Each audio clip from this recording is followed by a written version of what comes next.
আসসালামু আলাইকুম dear students. আমি ডক্টর রেবেকা তায়ান্নুম, মিডফোর্ড হসপিটালের কনসালটেন্ট বলছি। আজকে আমার টপিকস হচ্ছে অপারেটিভ গাইনোকোলজি থেকে। প্রথম টপিকসটা হচ্ছে প্রি অপারেটিভ এবং পোস্ট অপারেটিভ কেয়ার। তো চলো দেরি না করে আমরা ক্লাসটা শুরু করি। প্রথমে হচ্ছে প্রি অপারেটিভ কেয়ার। তার মানে হচ্ছে একজন পেশেন্টের আমরা ডিসাইড করেছি যে তার অপারেশন করব। তো অপারেশনের আগে অবশ্যই কিছু ফর্মালিটিস থাকে এবং কিছু ইনভেস্টিগেশন থাকে।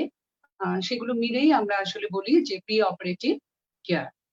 তো প্রথমে যেটা করতে হয় সেটা হচ্ছে যে পেশেন্টের আমরা আসার পরে পেশেন্টটাকে হিস্ট্রি নেই আমরা, এবং হিস্ট্রির মধ্যে তার জেনারেল কিছু কোয়েশ্চেন থাকে এবং তার মেডিকেল এবং সার্জিক্যাল কোনো ধরনের প্রবলেম আছে কিনা, কোনো অসুখ আছে কিনা, আগে তার কোনো ধরনের সার্জারি হয়েছে কিনা, সেই ব্যাপারগুলো চলে আসে। আমরা সেগুলো তাদেরকে জিজ্ঞেস করি। জিজ্ঞেস করার পরে আমরা কিন্তু এই ধরনের পেশেন্টদের একটি কমপ্লিট এক্সামিনেশন করি, যে এক্সামিনেশনের মধ্যে থাকে জেনারেল এক্সামিনেশন, অ্যাবডোমিনাল এক্সামিনেশন এবং গাইনি অপারেশনের ক্ষেত্রে পারভেজাইনাল এক্সামিনেশন। এই সমস্ত এক্সামিনেশন করার পরে আমরা তাদের জন্য কিছু ইনভেস্টিগেশন করি। এই ইনভেস্টিগেশন গুলো আসলে সব ধরনের গাইনি অপারেশন যাদের করব সেই পেশেন্ট গুলোর জন্য আমরা ইনভেস্টিগেশন গুলো সিলেক্ট করি। এখন ইনভেস্টিগেশন নরমালি কিছু ইনভেস্টিগেশন থাকে যেগুলো হচ্ছে যে একজন পেশেন্টের যখন অপারেশন হবে তখন সে অপারেশনের জন্য ফিট কিনা, অর্থাৎ তার ফিজিক্যালি তার বডি ফিট কিনা এবং সেই অপারেশনের স্ট্রেস নিতে পারবে কিনা, সেটার উপর ডিপেন্ড করে, এই ইনভেস্টিগেশনের রিপোর্টের উপরে ডিপেন্ড করে আমরা সিদ্ধান্ত নিয়ে থাকি। কাজেই নরমাল কিছু ইনভেস্টিগেশন আমরা প্রত্যেকটা পেশেন্টের করে থাকি। এই ইনভেস্টিগেশন গুলো জানা খুবই জরুরি। সবাইকে প্রি অপারেটিভ কি ইনভেস্টিগেশন করব এরকম কোশ্চেন করতে পারে। তো প্রথমেই তোমরা বলবে যে ব্লাড গ্রুপিং এবং আরএইচ টাইপিং, এটা হচ্ছে প্রথম টেস্ট। ব্লাড গ্রুপিং এর পরেই তোমরা বলবে complete blood count. Complete blood কাউন্টে আমরা কি কি ইনফরমেশন পাই? এটার মধ্যে থাকে হিমোগ্লোবিন পার্সেন্টেজ, এছাড়াও এখানে ডাব্লিউবিসি কাউন্ট থাকে, আরবিসি কাউন্ট থাকে এবং এমসিভি, এমসিএইচ, এমসিএইচসি এই মানগুলো দেওয়া থাকে। যার কারণে আমরা কিন্তু বুঝতে পারি যে পেশেন্ট অ্যানিমিক কিনা এবং অ্যানিমিয়া হলে তার কোন ধরনের অ্যানিমিয়া, সেটা কিন্তু এই রিপোর্ট থেকে আমরা সহজেই জানতে পারি। এছাড়া সিবিসি রিপোর্ট থেকে টোটাল প্লেটলেট কাউন্ট দেওয়া থাকে। কাজেই আমরা প্লেটলেট কাউন্ট দেখেও বুঝতে পারি যে পেশেন্টের কোনো ধরনের থ্রম্বোসাইটোপেনিয়া বা অন্য কোনো প্রবলেম আছে কিনা। কাজেই সিবিসি আমাদেরকে মাস্ট করতে হবে। এরপরে যে টেস্টটি করতে হবে সেটি হচ্ছে ইউরিন রুটিন মাইক্রোস্কোপিক এক্সামিনেশন। ইউরিনের রুটিন মাইক্রোস্কোপিক এক্সামিনেশনেও আমরা অনেক ইনফরমেশন পাই, কারণ ইউরিনে পাস্টেল থাকতে পারে অথবা সুগার থাকতে পারে, আর এছাড়াও থাকতে পারে প্রোটিন। তো এই তিনটি ইনফরমেশন আমাদের জন্য খুবই জরুরি, কারণ যদি পাস্টেল থাকে তাহলে আমরা বুঝবো যে তার ইউরিনারি ইনফেকশন আছে এবং সেক্ষেত্রে আমরা ইউরিন কালচার সেন্সিটিভিটির জন্য পাঠাই। আর যদি দেখি আমরা যে সুগার আছে তাহলে আমরা সাসপেক্ট করবো যে পেশেন্ট হয়তো বা ডায়াবেটিক। আর পেশেন্টের যদি প্রোটিন যায় সেক্ষেত্রে আমরা তার কোনো কিডনি ইনভলভমেন্ট আছে কিনা অথবা পেশেন্ট হাইপারটেনসিভ কিনা, সেই জিনিসগুলো আমরা কিন্তু ইভালুয়েট করতে পারি। এরপরে আমরা কি টেস্ট করতে পারি? ব্লাড সুগার টেস্ট করতে পারি। এবং ব্লাড সুগার টেস্টের ক্ষেত্রে আমরা কিন্তু প্রি অপারেটিভ প্রিপারেশনে ফাস্টিং ব্লাড সুগার এবং 2 আওয়ার আফটার ব্রেকফাস্ট এই দুটো লেভেলই মেজার করি। এই দুটো লেভেল মেজার করে আমরা পেশেন্ট ডায়াবেটিক কিনা অথবা তার ইনটলারেন্স আছে কিনা, আইজিটি আছে কিনা সেগুলোকে দেখি। এবং আগে যদি পেশেন্টের ডায়াবেটিক থেকে থাকে তাহলে সে কোনো যদি ইনসুলিন ট্রিটমেন্ট নিয়ে থাকে অথবা মুখে ওষুধ খায়, সেক্ষেত্রেও আমরা এই ব্লাড সুগারের লেভেলগুলো দেখে তখন সিদ্ধান্ত নিতে পারি যে এই পেশেন্ট অপারেশনের আগে তাকে স্ট্রিক্ট কন্ট্রোল করতে হবে এবং ইনসুলিন লাগতে পারে। এবং আমরা বেশিরভাগ ক্ষেত্রে ডায়াবেটিক পেশেন্ট কিন্তু প্রি অপারেটিভ ম্যানেজমেন্টের ক্ষেত্রে কিন্তু ইনসুলিনটাই প্রেফার করি। ঠিক আছে, এরপরে আমরা যে টেস্টটা করতে পারি সেটা হচ্ছে লিভার ফাংশন টেস্ট আর হচ্ছে renal function test. Liver function test বলতে আমরা বুঝাচ্ছি যে এখানে সেরাম বিলিরুবিন আর এজিপিটি এই দুটো টেস্ট আমরা করে থাকি এবং পেশেন্টের লিভার ফাংশনে কোনো অ্যাবনর্মালিটি আছে কিনা সেটা ডায়াগনোস করি। কারণ লিভার হচ্ছে একটি ভাইটাল অর্গান এবং এটা যে কোনো ধরনের ড্রাগের মেটাবলিজমের সাথে জড়িত, কারণ পেশেন্টটাকে আমাদের কিন্তু অ্যানাস্থেসিয়া দিতে হবে, পেশেন্ট অনেক ধরনের মেডিসিন পাবে। কাজে লিভার ফাংশন টেস্টটাও খুবই ইম্পর্টেন্ট। এরপরে আসে রেনাল ফাংশন টেস্ট, যার মানে হচ্ছে সেরাম ক্রিয়েটিনিন, তার কিডনি ঠিক আছে কিনা। কারণ ড্রাগের যে মেটাবলিজম এক্সপ্রেশন হবে সেগুলো কিন্তু কিডনিতেই হবে, কাজে তার কিডনি ফাংশন কিন্তু ঠিক থাকতে হবে। এবং বেশিরভাগ পেশেন্টের ক্ষেত্রে আমরা যে অ্যানেস্থেশিয়া চয়েস করি না কেন, সেটা স্পাইনাল হতে পারে অথবা জেনারেল অ্যানেস্থেশিয়া হতে পারে, সেক্ষেত্রে আমরা কিন্তু পেশেন্টের একটি চেস্ট এক্সরে অবশ্যই করব। নর্মালি তার লাংসের কন্ডিশন আর হার্টের ফাংশনটা আমরা দেখার জন্য চেস্ট এক্সরে এবং পাশাপাশি ইসিজিটা করে নেব। এবং পেশেন্টের যদি অনেক বেশি বয়স হয়ে থাকে অথবা পেশেন্ট হাইপারটেনসিভ এ ধরনের সমস্যা থাকলে আমরা অনেক সময় পেশেন্টের ইকোকার্ডিওগ্রামটাও করে থাকি। এগুলো যাচ্ছে হচ্ছে নর্মাল ইনভেস্টিগেশনের কথা বললাম।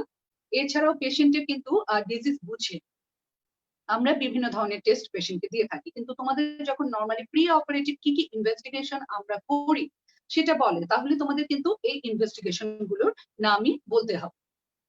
এখন আমরা এই পেশেন্টটাকে তাহলে অপারেশনের আগে অ্যানেস্থেটিস্টের কাছে একটি প্রাথমিক চেকআপের জন্য পাঠাই, কারণ অ্যানেস্থেটিস্ট অ্যানেস্থেশিয়া দিবে এবং অ্যানেস্থেশিয়ার জন্য সে ফিট কিনা এবং অপারেশনের জন্য সে ফিট কিনা সেটার জন্য কিন্তু আমাদের অ্যানেস্থেটিস্ট একটি লিখিত ডকুমেন্ট বা অর্ডার দেয়, যেটাকে আমরা বলি পাকু। পাকু মানে হচ্ছে pre anaesthetic check up, PACU, PACU। কাজে অ্যানেস্থেটিস্ট যখন পেশেন্টকে পরীক্ষা করে তখন তার ব্লাড প্রেশারটা দেখে, তার পালসটা মাপে এবং সব ইনভেস্টিগেশন গুলো চেক করে দেখে এবং তার ছোটখাটো ইম্পর্টেন্ট হিস্ট্রি এবং এক্সামিনেশনও অ্যানেস্থেটিস্ট করে থাকে। এবং এগুলো করার পরেই অ্যানেস্থেটিস্ট কিন্তু আমাদেরকে লিখিত একটি রিটেন ডকুমেন্ট দেয় যে পেশেন্ট অপারেশনের জন্য ফিট কিনা এবং পেশেন্টকে কি ধরনের অ্যানেস্থেশিয়া দেওয়া হবে, সেটা স্পাইনাল দেওয়া হবে নাকি জেনারেল অ্যানেস্থেশিয়া তার জন্য বেশি সেফ হবে, সেটাও কিন্তু অ্যানেস্থেটিস্ট আমাদেরকে ওই পাকুর কাগজে ফিটনেসের কাগজে লিখে দেয়। পাশাপাশি পেশেন্টের যদি প্রেশার কন্ট্রোলে না থাকে তাহলে অ্যানেস্থেটিস্ট লিখতে পারে যে তার ব্লাড প্রেশার কন্ট্রোলের জন্য এই মেডিসিনটা তাকে অ্যান্টিহাইপারটেনসিভটা খেতে হবে এবং ব্লাড প্রেশার কন্ট্রোল করার পরে তার অপারেশন করা উচিত। এইভাবে কিন্তু অ্যানেস্থেটিস্ট লিখে থাকে। এবং ব্লাড সুগার যদি বেশি থাকে তাহলে অনেক সময় সে লিখে দেয় যে ব্লাড সুগার কন্ট্রোলের জন্য ইনসুলিনের ডোজটা এমন হবে, অথবা এন্ডোক্রাইনোলজিস্টের পরামর্শ নিয়ে ইনসুলিন দিয়ে ব্লাড সুগারটা কন্ট্রোল করে তারপর তার অপারেশন করা উচিত। কাজে অ্যানেস্থেশিয়া যখন আমরা ওই ডিপার্টমেন্ট থেকে গ্রিন সিগন্যাল পাই যে এই পেশেন্টটাকে অপারেশন করা যাবে, তখন আমাদের গাইনি ডিপার্টমেন্টে আমাদের গাইনোকোলজিস্টদের ডক্টরদের রোগীর ব্যাপারে একটা প্রিপারেশন শুরু হয়।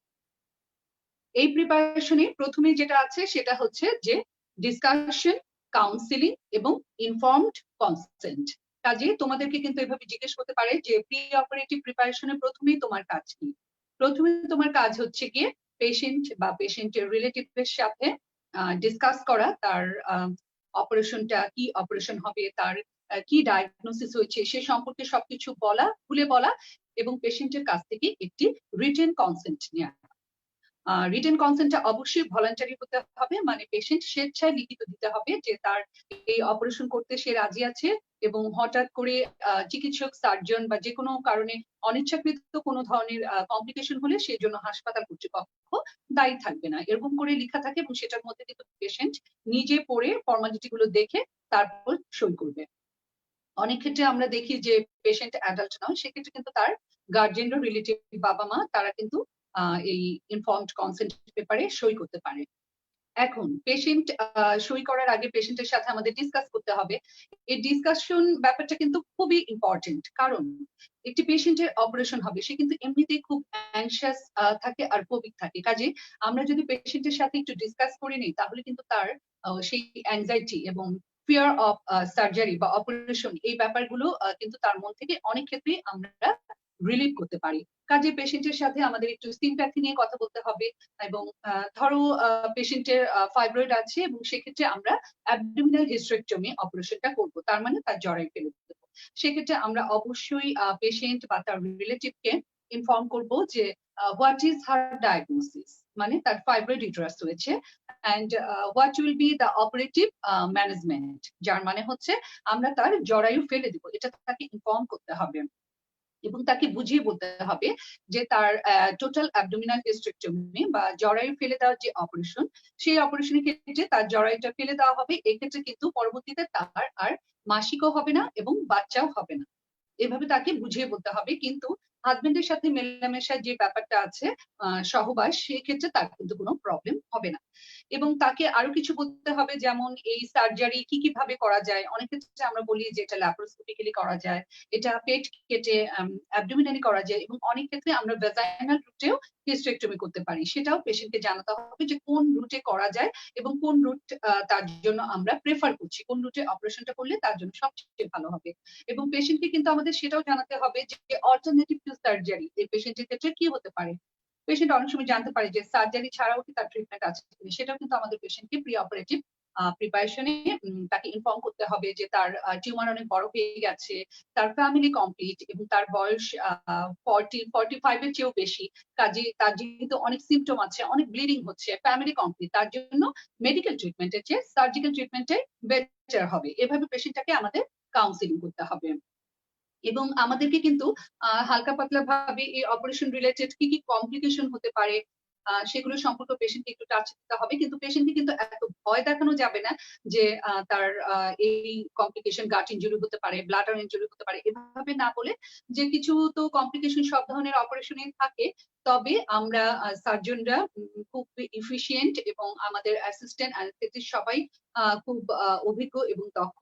কাজে আমরা খুবই দক্ষতার সাথে, নিপুণতার সাথে আপনার অপারেশনটা করব। ইনশাল্লাহ কোনো ধরনের প্রবলেম ইনশাল্লাহ হবে। এভাবে পেশেন্টটাকে কিন্তু আমাদের কাউন্সিলিং করে নিতে হবে। তাহলে কিন্তু পেশেন্টের মনে আর ওই অপারেশন রিলেটেড ভয়গুলো থাকবে না। আর পেশেন্টকে এটাও জানাতে হবে যে যদি সে অপারেশনটা না করে তাহলে তার এটার ফেট কি হতে পারে, আউটকাম কি হতে পারে, যে সে আরো বেশি ভুগবে, অথবা অনেক সময় আমাদের ম্যালিগন্যান্ট কেস থাকে। সেক্ষেত্রে আমরা বলি যে আপনি যদি এখনই অপারেশন না করেন তাহলে এটা মেটাস্টেসিস হয়ে ছড়িয়ে পড়বে এবং ডিজিজটা অনেক বেশি বেড়ে যাবে। এই ধরনের কাউন্সিলিং গুলো কিন্তু আমরা প্রি অপারেটিভ প্রিপারেশনে পেশেন্টের সাথে করে নিই। এটা হচ্ছে খুবই ইম্পর্টেন্ট। এবং অনেক সময় কিন্তু তোমাদের এরকম হিস্টেরেক্টমি অপারেশন, সেটার কাউন্সিলিং এরকম আমরা দেখেছি যে অসপিস স্টেশনে থাকে যে অ্যাবডোমিনাল হিস্টেরেক্টমি, পেশেন্টের সাথে কাউন্সিলিং করো, যে তার অপারেশন হবে তাকে জানাও। কাজে এটা একটা কোশ্চেন যে এভাবে আমরা কাউন্সিলিং করে থাকি। তারপর তো পেশেন্ট ইনফর্মড কনসেন্ট দিল। ইনফর্ম কনসেন্ট দেওয়ার পরে এখন পেশেন্ট তো অ্যাডমিটেড আছে। যেমন ধরো পেশেন্টের কালকে সকালে অপারেশন হবে, সেক্ষেত্রে পেশেন্টের প্রিপারেশনটা কেমন হবে। আমরা পেশেন্টকে বলবো যে সে রাত 8টা বা 9টার দিকে তার ডিনারটা কমপ্লিট করে ফেলবে। ডিনারটা মোটামুটি লাইট হওয়াই ভালো। যার মানে হচ্ছে যে সে ডিনারই খাবে, ভাত অথবা রুটি, মাছ মাংস সবই খেতে পারে, কিন্তু একটু হালকা খাবার খাওয়াই তার জন্য ভালো। কারণ আমরা পেশেন্টের স্টমাক এবং গাট এমটি রাখতে চাই 6 to 8 আওয়ার্স। কাজে আমরা রাত 8টার মধ্যেই বলবো যে তার খাবার কমপ্লিট করে ফেলতে। কারণ আমাদেরকে পেশেন্টটাকে এনপিও রাখতে হবে 6 to 8 আওয়ার্স। কারণ এটি অ্যাবডোমিনাল হিস্টেরেক্টমির কথা বলছি, যে এখানে তোমার গাট থাকবে ইউটেরাসের পাশে, স্মল ইন্টেস্টাইন, লার্জ ইন্টেস্টাইন এগুলো থাকে। কাজে যদি ইন্টেস্টাইন বা গাট গুলো ক্লিয়ার থাকে, খাবার না থাকে, সেক্ষেত্রে আমাদের অপারেশন করতেও ইজি হবে এবং কোনো ধরনের কমপ্লিকেশনের চান্স গুলো কম থাকবে। কাজে পেশেন্টকে এনপিও রাখতে হবে। তাছাড়া অ্যানেস্থেটিকদের জন্য কিন্তু এটা সুবিধা, কারণ অ্যানেস্থেসিয়া দেওয়ার সময় পেটে যদি খাবার থাকে সেক্ষেত্রে অনেক সময় কিন্তু পেশেন্টের অ্যাসপিরেশন হতে পারে। কাজে এনপিও, নাথিং পার ওরাল, এটা কিন্তু খুব ইম্পর্টেন্ট ব্যাপার। তারপর পেশেন্টের এক ধরনের টেনশন থাকতে পারে যে তার সকালবেলা অপারেশন হচ্ছে। সেক্ষেত্রে আমরা কিন্তু একটু মাইল্ড সিডেটিভ পেশেন্টের জন্য অ্যাডভাইস করে থাকি যে সে কোনো ধরনের একটি সিডেটিভ খেতে পারে। পেশেন্টের হাইপারটেনশন থাকলে হাইপারটেনশনের ড্রাগটি সে নিবে এবং ডায়াবেটিস থাকলে ইনসুলিনটাও সে গ্রহণ করবে। এখন পেশেন্টের যদি খুব বড় ধরনের অ্যাবডোমিনাল অপারেশন হয়, সেক্ষেত্রে কিন্তু অনেক ক্ষেত্রে গাট প্রিপারেশনের ব্যাপারটা থাকে। বড় ধরনের অপারেশন অথবা আমরা কোনো ক্ষেত্রে দেখি যে কমপ্লিট পেরিনিয়াল টিয়ার বা ভ্যাজাইনাল অপারেশন, সেক্ষেত্রে কিন্তু পেশেন্টের 3-4 দিনের একটি ডায়েটারি ফর্মুলা আমরা দিয়ে দেই, যে দেখা যায় যে 2-3 দিন সে একেবারে লো রেসিডুয়াল ডায়েট খাবে এবং তারপরে অপারেশনের ঠিক 1 থেকে 2 দিন আগে তাকে শুধু অনলি ওয়াটার খাওয়ানো হয়, কারণ তার কমপ্লিট পেরিনিয়াল টিয়ার যেখানে রেকটাম অ্যানাল ক্যানাল খুব কাছাকাছি থাকে এবং রেকটাম অ্যানাল ক্যানালে কন্টামিনেশন হওয়ার চান্স থাকে, কাজে এখানে গাট স্টেরিলাইজ থাকতে হবে। এবং অনেক ক্ষেত্রে আমরা অপারেশনের আগে রাতে গ্লিসেন সাপোজিটরি দিয়ে তার ডিফিকেশনটা ক্লিয়ার করে নেই, যাতে কোনো ধরনের কন্টামিনেশনের চান্স না থাকে। পেশেন্ট আমরা বলি যে তার একটু শাওয়ার নিয়ে ফেললে ভালো হয়, এবং তার যে পিবিক রিজনে হেয়ার থাকে সেটাকে আমরা আগে শেভ করা হতো, এখন কিন্তু আর শেভিং করা হয় না। এখন সেগুলো জাস্ট ট্রিমিং করে দেওয়া হয়, ছোট করে দেওয়া হয়, কারণ শেভিং করলে একটি ইনজুরি হয়ে ব্লিডিং হয়, সেটা একটা সোর্স অফ ইনফেকশন, কাজেই আমরা ট্রিমিং করে দিই পিবিক হেয়ার গুলো। এভাবে পেশেন্টকে প্রিপারেশন করার পরে যখন মর্নিং হবে, মর্নিং এ তার অপারেশন, আমরা তাকে অবশ্যই অপারেশন রুমে নিয়ে যাব। এবং পেশেন্ট যেহেতু এনপিও আছে, সেক্ষেত্রে তার কিন্তু ডিহাইড্রেশন হতে পারে, সে তো কিছুই খাচ্ছে না রাতের পর থেকে, কাজে আমরা মেইনটেনেন্স হিসেবে তাকে আইভি ইনফিউশন দিই। এবং এই পেশেন্ট এখন অপারেশন থিয়েটারে ঢুকলো, ঢোকার পরে পেশেন্টকে অ্যানেস্থেটিস্ট আবারও একটু চেক আপ করবে, এবং মর্নিং এ যদি তার কোনো থাইরয়েডের প্রবলেম থাকে সেই থাইরয়েডের ওষুধটা সে খেয়ে নিবে, এবং যদি প্রেশারের প্রবলেম থাকে তাহলে হাইপার টেনশনের যে ড্রাগটা সে খায় সেটাও কিন্তু প্রেশার বেশি থাকলে সে খেয়ে নিবে। কিন্তু মর্নিং এ ডায়াবেটিক রোগী কখনোই ইনসুলিন নিবে না, কারণ এমনিতেই সে এনপিও আছে, কাজে সে হাইপোগ্লাইসেমিক হয়ে যাবে, কাজে মর্নিং এ আমরা কখনোই ইনসুলিন ডোজটা দিব না। এখন এই পেশেন্টকে অ্যানাস্থেটিস্ট অ্যানাস্থেসিয়া দিল, হয়তো আমরা ধরে নিলাম যে স্পাইনাল অ্যানাস্থেসিয়া দেওয়া হলো, এবং এখন রোগীকে অপারেশনের জন্য শোয়ানো হলো। যদি অ্যাবডোমিনাল অপারেশন হয়, যেমন অ্যাবডোমিনাল হিস্টেরেক্টমি, জরায়ু ফেলে দেওয়া, সেক্ষেত্রে পেশেন্ট ডর্সাল পজিশনে শুবে। স্পাইনাল অ্যানাস্থেসিয়া দেওয়ার পরে এই পেশেন্টটাকে আমরা ক্যাথেটারাইজ করব, কারণ অপারেশনের ক্ষেত্রে ব্লাডার ইনজুরি হতে পারে, কাজে আমরা ক্যাথেটার করে ইউরিন বের করে রাখলে ব্লাডারটা ফুলে থাকবে না।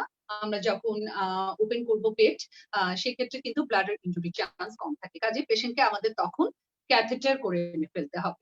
এরপরে কি দিতে হবে? এরপরে আমাদের পেশেন্টটাকে অ্যান্টি আলসারেন্ট এবং অ্যান্টি ইমেটিক ড্রাগ, যে পেশেন্টের অনেক সময় বমি টেন্ডেন্সি থাকে, সেক্ষেত্রে আমরা কিন্তু অ্যান্টি ইমেটিক ড্রাগ দেবো, এবং অনেক ক্ষেত্রে পেশেন্টের গ্যাস্ট্রিক আলসারের সমস্যা থাকতে পারে, সেক্ষেত্রে অ্যান্টি আলসারেন্ট অ্যানাস্থেটিস্টরা ইউজ করে। পেশেন্টকে এখন আমাদের শুয়ে কি করতে হবে? ওয়াশ দিতে হবে।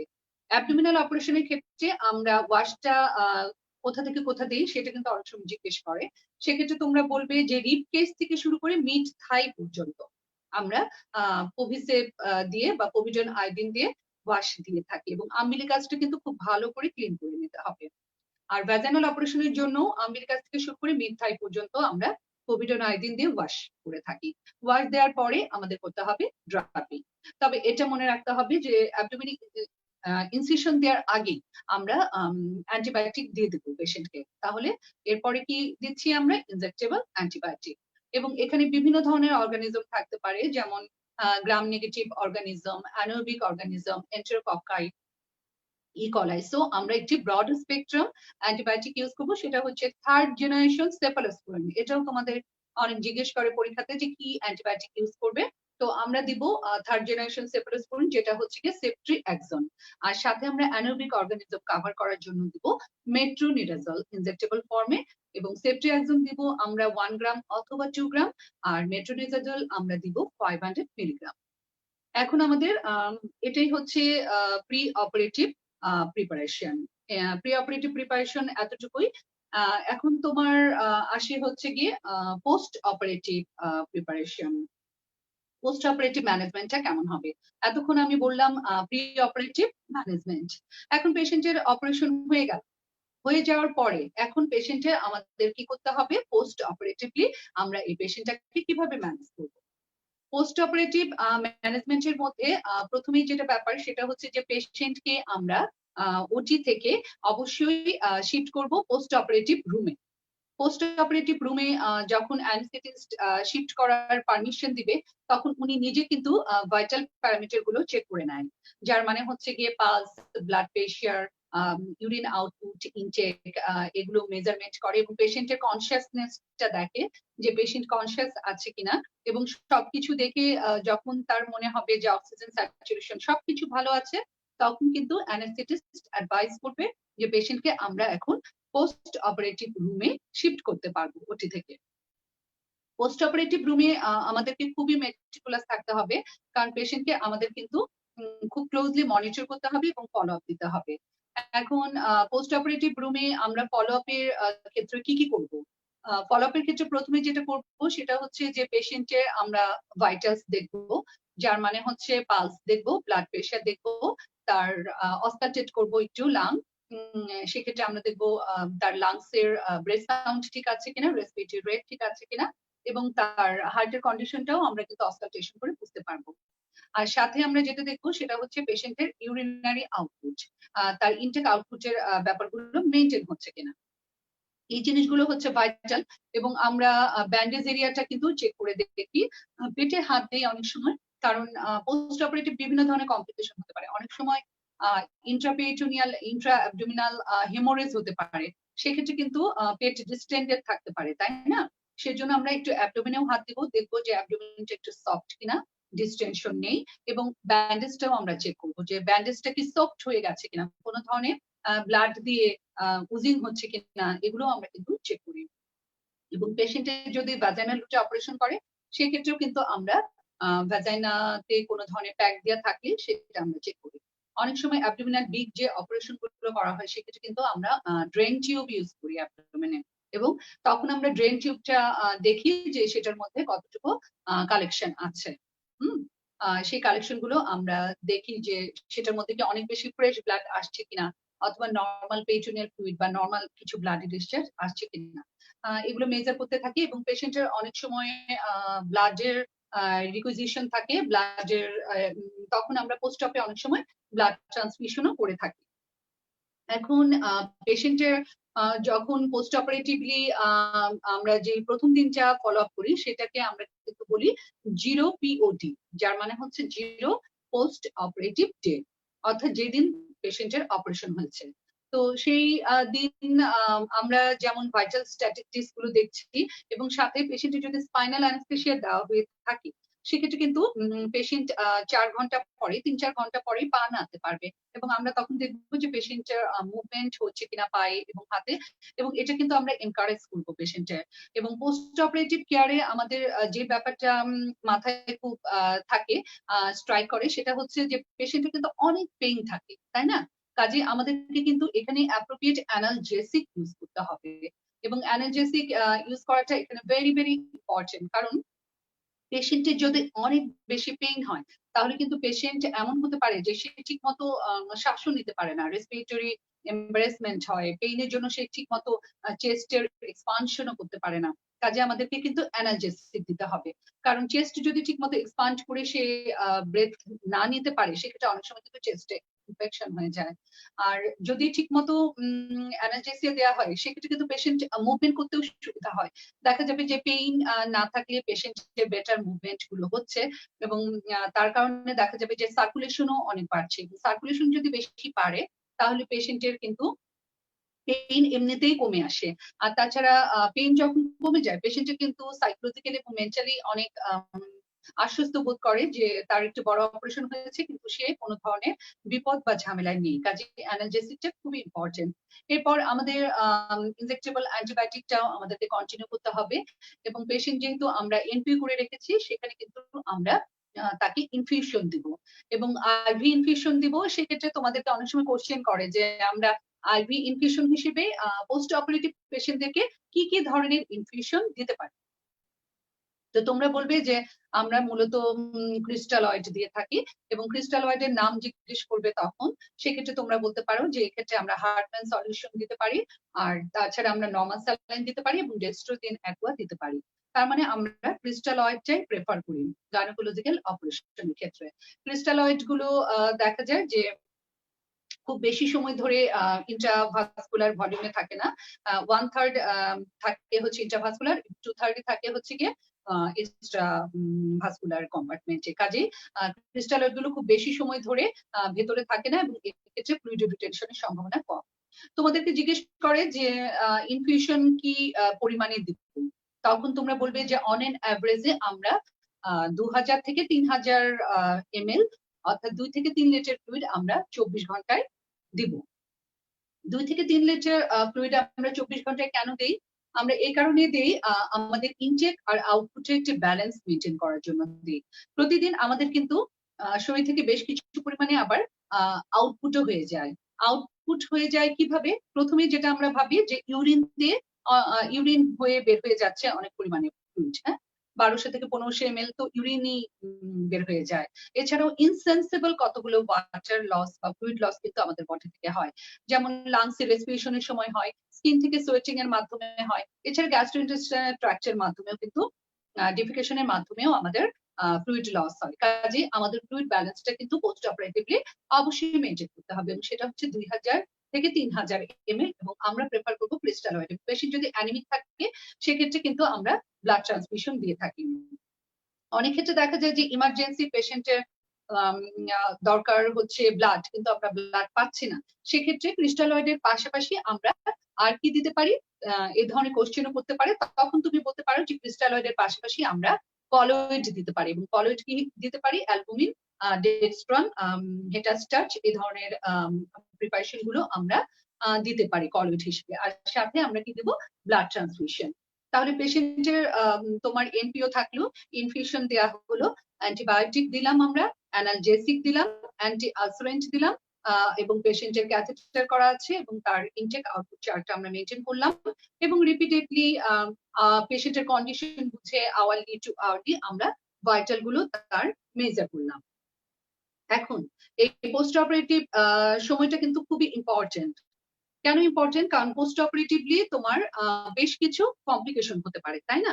এখন একটি বড় মেজর সার্জারি করা হয়েছে, যেমন ধরো অ্যাবডোমিনাল হিস্টেক্টমি, সেক্ষেত্রে কিন্তু বেশ কিছু কমপ্লিকেশন অ্যারাইজ করতে পারে। এই কারণে পোস্ট অপারেটিভ ম্যানেজমেন্টটা খুবই ইম্পর্টেন্ট এবং কি কমপ্লিকেশন হতে পারে সেটা কিন্তু তোমাদের জানতে হবে। প্রথমেই যে কমপ্লিকেশনটা হতে পারে সেটা হচ্ছে শক। পেশেন্ট কিন্তু অনেক সময় দেখা যায় যে শকে চলে গেছে পোস্ট অপারেটিভলি বা ইন্ট্রা অপারেটিভলি, এরকম আমরা দেখি। শকে চলে গেছে মানে দেখা যাচ্ছে যে তার বিপি একদমই নন রেকর্ডেবল, বিপি পাওয়া যাচ্ছে না এবং পালস রেট অনেক বেড়ে গেছে। পেশেন্ট শকে চলে গেছে এবং এই শক কিন্তু বিভিন্ন ধরনের শক পোস্ট অপারেটিভ পিরিয়ডে হতে পারে। কি কি ধরনের শক হতে পারে? একটা হচ্ছে তোমার হাইপোভলিউমিক শক হতে পারে, যেটা মানে হচ্ছে গিয়ে যে ফ্লুইড লসের জন্য, ফ্লুইড লস অথবা ব্লাড লস। অনেক সময় দেখা যায় যে পেশেন্টের অনেক ব্লিডিং হচ্ছে, সেক্ষেত্রে পেশেন্ট কিন্তু হাইপোভলিউমিক শকে চলে যেতে পারে। আর আরেকটা কারণে ফ্লুইড লস হতে পারে পোস্ট অপারেটিভলি, যেমন দেখা যায় যে পেশেন্টের অনেক বমি হচ্ছে, ভমিটিং হচ্ছে অথবা ডায়রিয়া হচ্ছে, কিন্তু হাইপোভলিউমিক শকে চলে যেতে পারে। কাজেই আমাদের কমপ্লিকেশন গুলো জানতে হবে এবং এই ধরনের পেশেন্ট যদি আমরা দেখি যে পালস অনেক বেশি, বিপি একদম কমে যাচ্ছে, পেশেন্টের ব্লিডিং হচ্ছে, ভমিটিং হচ্ছে, সেক্ষেত্রে আমাদের করণীয় কি? যে শকের পেশেন্ট কিভাবে ম্যানেজ করবে পোস্ট অপারেটিভ ওয়ার্ডে, সেটা কিন্তু তোমাদেরকে অনেক সময় জিজ্ঞেস করে। পেশেন্ট যদি আমরা বুঝে থাকি যে পেশেন্ট শকে চলে যাচ্ছে, সেক্ষেত্রে আমরা কিন্তু পেশেন্টকে একদম ফ্ল্যাট বেডে শুয়ে দিব এবং হেডটাকে একটু নিচু করে দিয়ে লেগ এন্ডটাকে রেজ করে দিব, যাতে তার ব্রেনের সার্কুলেশনটা থাকে এবং পেশেন্টকে আমরা ব্ল্যাঙ্কেট দিব, ওয়ার্ম রাখবো, কারণ বেশি কোল্ডে রাখলে ভেজো কনস্ট্রিকশন হবে। আমরা চাচ্ছি ওয়ার্ম করে তার সার্কুলেশন বাড়াতে। কাজে আমরা একটা ব্ল্যাঙ্কেট দিয়ে পেশেন্টকে ঢেকে দেবো, পেশেন্টকে আমরা অক্সিজেন দিব, ফ্লুইড দিব এবং প্রয়োজন বোধে আমরা পেশেন্টকে ব্লাড দিব। অনেক ক্ষেত্রে দেখা যায় যে পেশেন্টের প্রেশার একেবারেই নেই, সেই ক্ষেত্রে কিন্তু অনেক ক্ষেত্রেই ডোপামিন এবং এপিনেফ্রিন এই জাতীয় ড্রাগ গুলো ইউজ করা হয় তার প্রেশার ওঠানোর জন্য। কাজে এটাই হচ্ছে শকের ম্যানেজমেন্ট। এবং অনেক সময় তোমাদেরকে জিজ্ঞেস করে যে কি কি টাইপ শক হতে পারে হিস্টেক্টমি বা মেজর গাইনোকোলজিক্যাল সার্জারিতে। সেক্ষেত্রে যে কোনো ধরনের শকেই কিন্তু পেশেন্টরা সাফার করতে পারে পোস্ট অপারেটিভলি। আমি যেমন তোমাদেরকে বললাম হাইপোভলিউমিক শকের কথা। এছাড়া পেশেন্টের তোমার কার্ডিওজেনিক শক হতে পারে, পেশেন্টের নিউরোজেনিক শক হতে পারে, সেপটিক শক হতে পারে। সেপটিক শক কেন হয়? যদি ইনফেকশন থাকে পেশেন্টের আগে থেকে, সেক্ষেত্রে কিন্তু সেপসিস হয়ে পেশেন্ট শকে চলে যেতে পারে। এবং পেশেন্টের কার্ডিওজেনিক শক হতে পারে হার্টের প্রবলেম থাকলে, সেক্ষেত্রে দেখা যায় পেশেন্ট হার্ট অ্যাটাক করতে পারে, কার্ডিওজেনিক শক।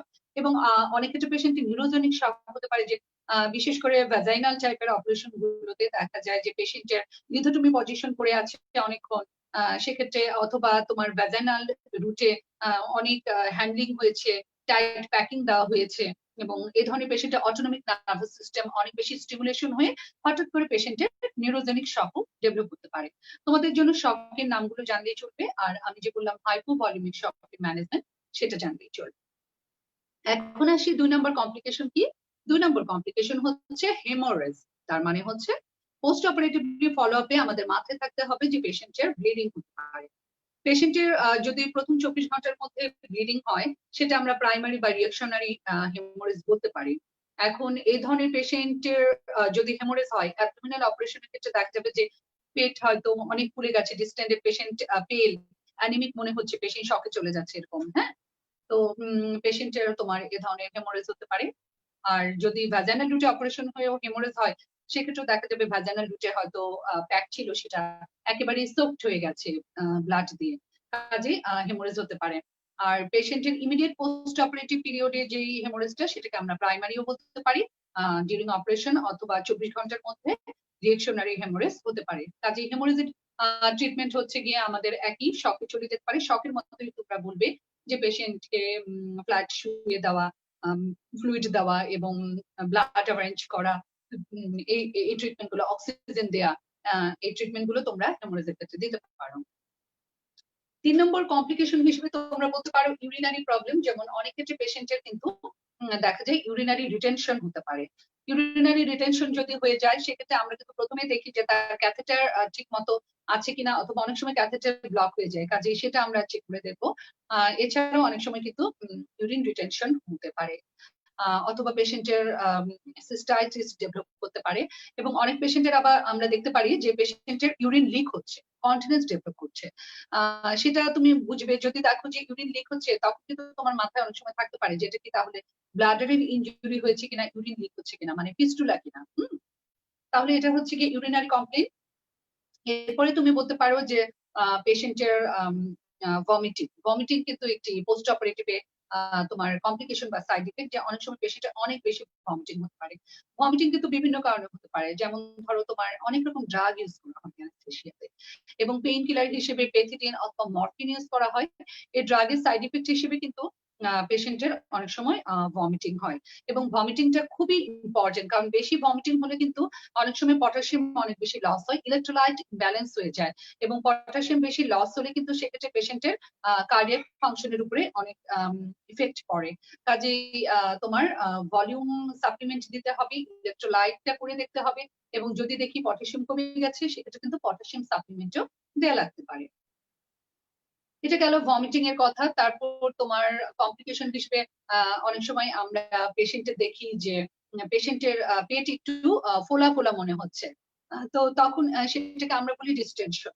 এখন ডিস্টেনশন বিভিন্ন কারণে হতে পারে, যেমন আমাদের মাথায় নর্মালি যেটা আমরা চিন্তা করবো সেটা হলো গ্যাসিয়াস ডিস্টেনশন, যে ভেতরে অনেক সময় গাটের ভেতরে গ্যাস জমা হয়ে অ্যাবডোমেন ডিস্টেনশন মনে হতে পারে।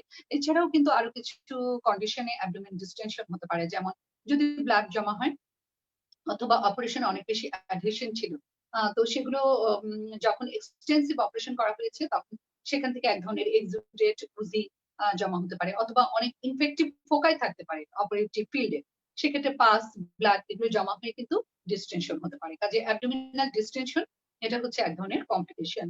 এবং ডিস্টেনশন যদি থাকে, সেক্ষেত্রে আমরা এই কমপ্লিকেশনটা কিন্তু প্রথম দিন না হয়ে দেখা যায় যে সেকেন্ড অথবা থার্ড ডে ডিস্টেনশনটা অ্যাপিয়ার করে বেশি। কাজেই পোস্ট অপারেটিভলি আমাদেরকে কিন্তু ম্যানেজমেন্টের সময় সেকেন্ড অথবা থার্ড পিরিয়ডে তার পেটে হাত দিয়ে দেখতে হবে যে তার নর্মাল আছে কিনা, এবং অস্কালটেট করে দেখতে হবে যে বাউল সাউন্ড আছে কিনা। বাউল সাউন্ড যদি থাকে এবং পেশেন্টের যদি হালকা ডিস্টেনশন থাকে, তাহলে সে কিন্তু 24 ঘন্টার মধ্যে সেলফ রিকভারি হয়ে যায়। অনেক সময় ট্রিটমেন্ট প্রয়োজন হয়, সেক্ষেত্রে আমরা এনপিও রাখবো, এবং অ্যান্টি আলসারেন্ট, অ্যান্টি স্পাজমোটিভ মানে পেইন কিলার দিতে পারি, আর হচ্ছে অ্যান্টি আলসারেন্ট জাতীয় ড্রাগ দিতে পারি, তখন কিন্তু ডিস্টেনশনটা চলে যায়। আর যদি সিরিয়াস কিছু কমপ্লিকেশনের কথা তোমাদের মাথায় আসে, যেমন অনেক ডিস্টেনশন হচ্ছে সেকেন্ড অথবা থার্ড ডেতে, এবং পেশেন্টের ডিস্টেনশনের সাথে অনেক বেশি ব্যথা, এবং পেশেন্ট খুব বেশি বমি হচ্ছে, সেক্ষেত্রে আমাদের মাথায় থাকে যে এটা তাহলে ইন্টেস্টাইনাল অবস্ট্রাকশন অথবা প্যারালাইটিক আইডিয়াস। তবে প্যারালাইটিক আইডিয়াস কোনটা আর ইন্টেস্টাইনাল অবস্ট্রাকশন কোনটা, সেটা কিন্তু তোমাদের মাথায় থাকতে হবে। প্যারালাইটিক আইডিয়াসে দেখা যায় পেট ডিস্টেন্ডেড, পেশেন্টের বমি হচ্ছে, কিন্তু আমরা যখন অস্কালটেট করি তখন প্যারালাইটিক আইডিয়াস বলে সেখানে দেখা যায় বাউল সাউন্ড থাকে না।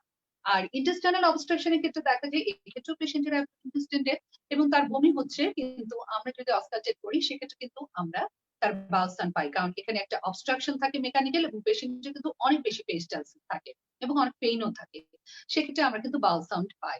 তো প্যারালাইটিক আলিয়াস যদি থাকে সেক্ষেত্রে আমরা গাটকে রেস্ট দিব, এবং এই ক্ষেত্রে আমরা যে ট্রিটমেন্ট গুলো করি সেটা হচ্ছে পেশেন্টকে এনপিও রাখা হয়।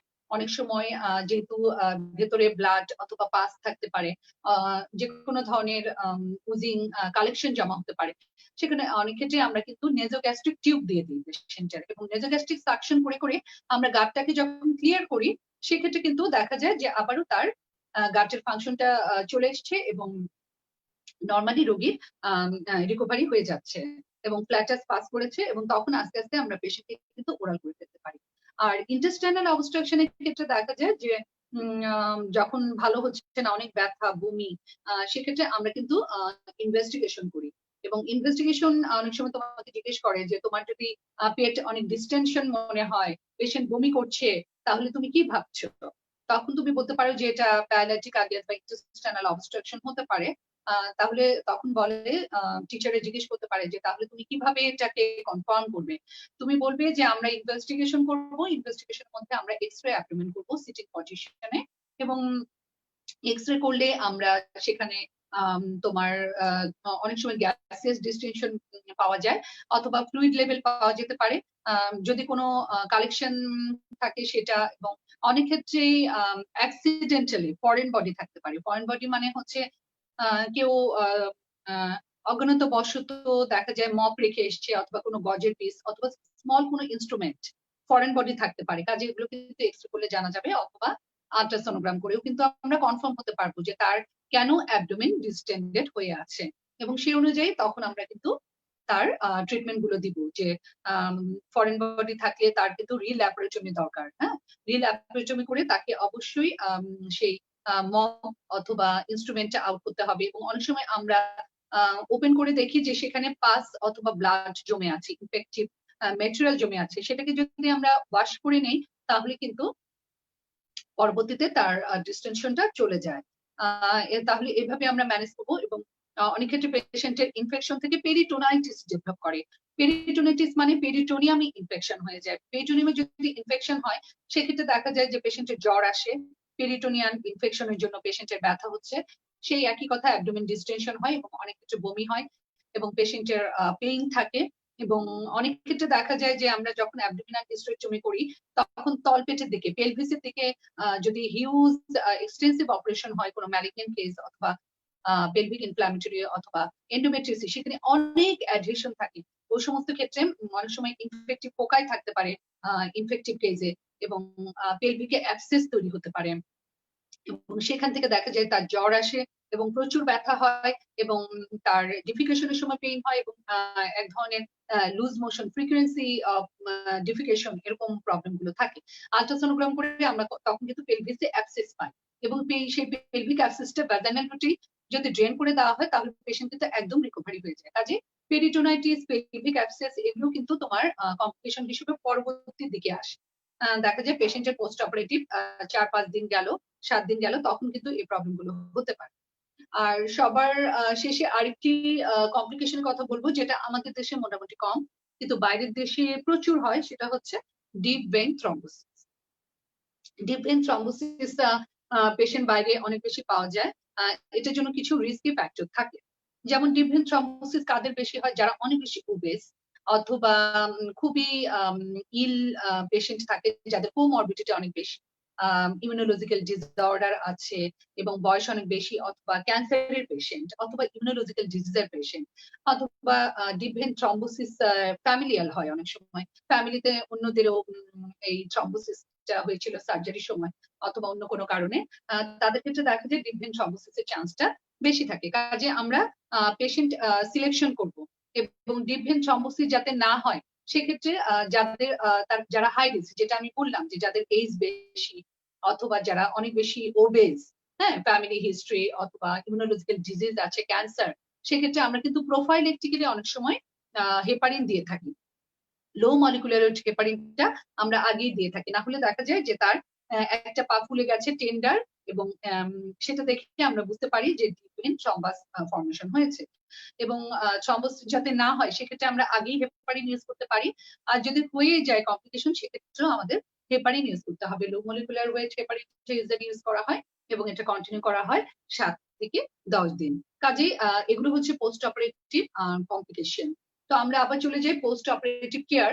এই কমপ্লিকেশন গুলো মাথায় থাকলে তোমার কেয়ারিংটাও কিন্তু ডে বাই ডে পোস্ট অপারেটিভলি খুব ভালো মতো হবে। যেমন প্রথম দিন তুমি তো পেশেন্টকে এনপিইউ রেখেছিলে আর সব আইভি অ্যানালজেসিক অ্যান্টিবায়োটিক ইনফিউশন দিয়েছো। এখন ডে 1 মানে ফার্স্ট পিওটিতে পোস্ট অপারেটিভ ম্যানেজমেন্টটা কেমন হওয়া উচিত? ফার্স্ট পিওটিতে আমরা প্রথমে যেটা দেখবো যে পেশেন্টের ভাইটালস গুলো দেখে ফেলবো এবং আমরা দেখবো যে পেশেন্টের ভাইটালস ওকে আছে এবং পেশেন্টের বাউল সাউন্ড অ্যাপিয়ার করেছে। সেক্ষেত্রে আমরা কিন্তু আইভি ইনফিউশনটা অফ করে দিব। এবং পেশেন্টের কতক্ষণ এনপিও থাকবে এটা কিন্তু টাইপ অফ সার্জারির উপরে ডিপেন্ড করে। কোন ক্ষেত্রে 12 ঘন্টা, কারো ক্ষেত্রে 8 ঘন্টা, কারো ক্ষেত্রে 24 ঘন্টা। কাজে আমরা বাউল সাউন্ড যখন অ্যাপিয়ার করবে টাইপ অফ সার্জারি বুঝে তাকে আমরা ওরাল করব। এবং ওরাল কি দিয়ে করব? অনেক সময় জিজ্ঞেস করে যে ফার্স্ট পিরিয়ডে তুমি পেশেন্টকে আইভি স্যালাইন বন্ধ করে দিয়েছো, তাহলে কি অ্যাডভাইস করবে? তুমি বলবে যে আমি প্রথমে সিপস অফ ওয়াটার, তারপর অল্প অল্প করে লিকুইড, দেন সেমি সলিড এবং তারপর হচ্ছে সলিড, এভাবে আমি কন্টিনিউ করব। তাহলে একবারে কিন্তু পেশেন্টকে অনেক বেশি পানি আমরা কখনোই দিব না। অনেক সময় দেখা যায় পেশেন্ট খুব থার্স্টি থাকে এবং তারা খুব বেশি পরিমাণে পানি পোস্ট অপারেটিভলি যখন আমরা অর্ডার দিই যে আপনি মুখে খেতে পারবেন তখন খেয়ে ফেলে। বেশি পরিমাণে পানি খেলে কিন্তু হঠাৎ করে অ্যাবডোমেন ডিস্টেনশন হবে। কাজে আমাদের পেশেন্টকে কিন্তু অ্যাডভাইস দিতে হবে পোস্ট অপারেটিভলি। অনেক সময় তোমাদের জিজ্ঞেস করে যে কি খেতে দিব, তাহলে আমরা বলবো যে অল্প পানি খেতে পারেন, রং চা খেতে পারেন, নরম পাউরুটি অথবা বিস্কুট অল্প খেতে পারেন। এভাবে আস্তে আস্তে তার গাটটাকে আমরা স্টিমুলেশন করব। এবং পেশেন্টকে আমরা বলবো যে আপনি শুয়ে থাকবেন না, উঠে বসবেন, হাত পা নাড়াবেন এবং ক্যাথেটার যদি প্রয়োজন না হয় তাহলে বেশিরভাগ ক্ষেত্রেই আমরা অ্যাবডোমিনাল হিস্টেরেক্টমিতে দেখা যায় ক্যাথেটার পরের দিনই আমরা ক্যাথেটার অফ করে দেই। আমরা পেশেন্টকে অ্যাডভাইস করি নিজে নিজে বাথরুমে গিয়ে টয়লেট করার জন্য। এবং এই যে অ্যাম্বুলেশনটা, এই অ্যাম্বুলেশনটা খুবই দরকার।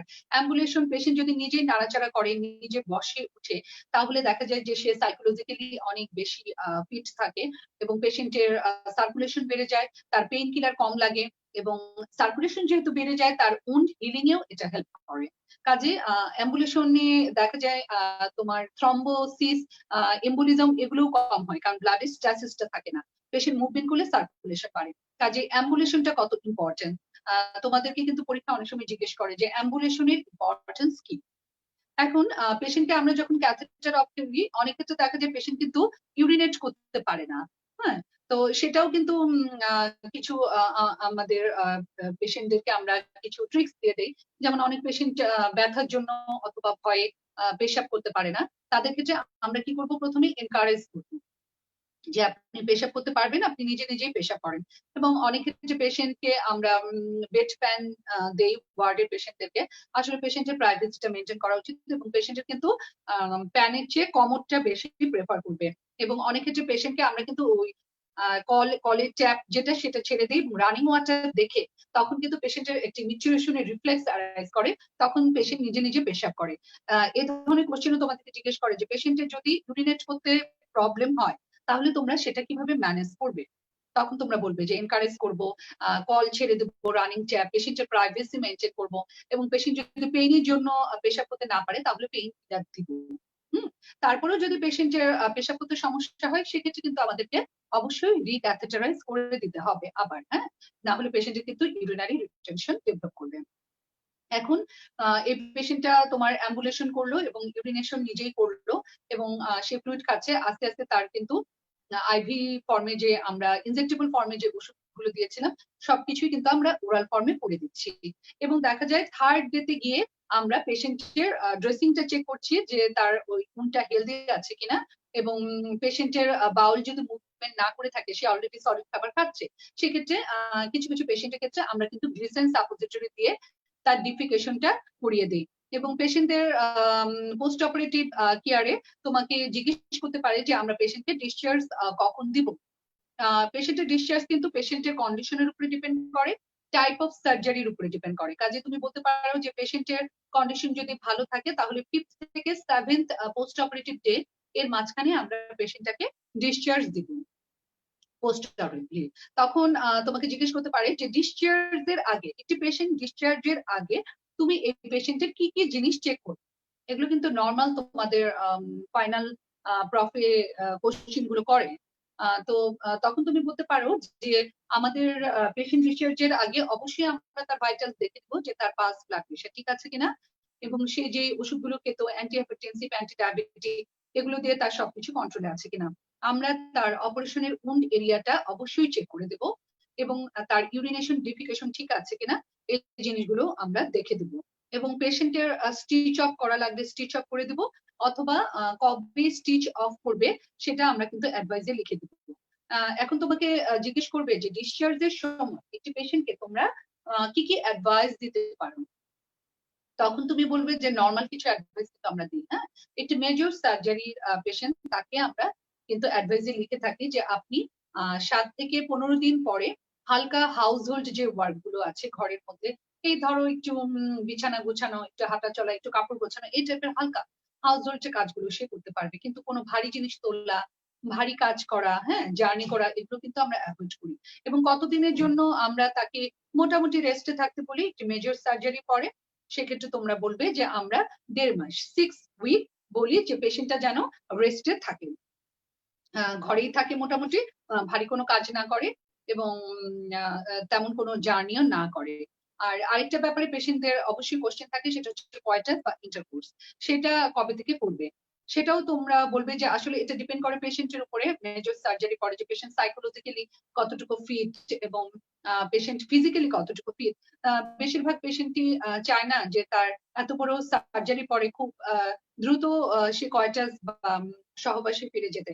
সেক্ষেত্রেও তোমরা বলবে যে অ্যাটলিস্ট 6 উইক পরে সে ইন্টারকোর্স করবে অথবা কোয়ার্টার্স করবে।